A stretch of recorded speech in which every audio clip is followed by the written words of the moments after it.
friends, last video.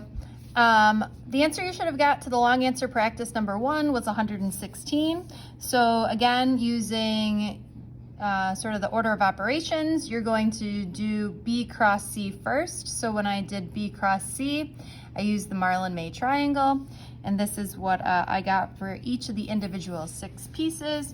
When you add them together, your final vector of B cross C is 18I plus 11J plus 10K.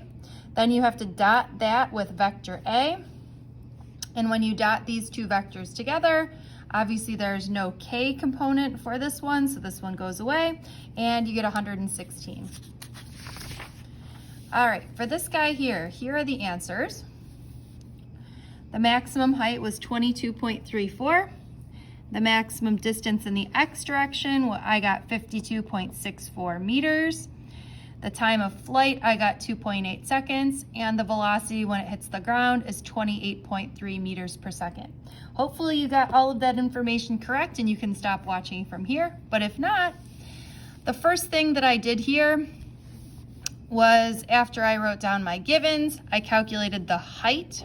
Okay, and again, remember, this is the height that it goes up, but if we're looking for the height off the ground, we have to add in the height of the cliff, okay? The second thing I always like to do is to find the velocity. Okay, so you're finding the velocity when it hits the ground. We're always going to make this velocity negative because it's going down. Okay, but again, the velocity when it hits the ground, the velocity is moving in multiple different directions here. So we're going to Pythagorean theorem this in order to find the resultant velocity.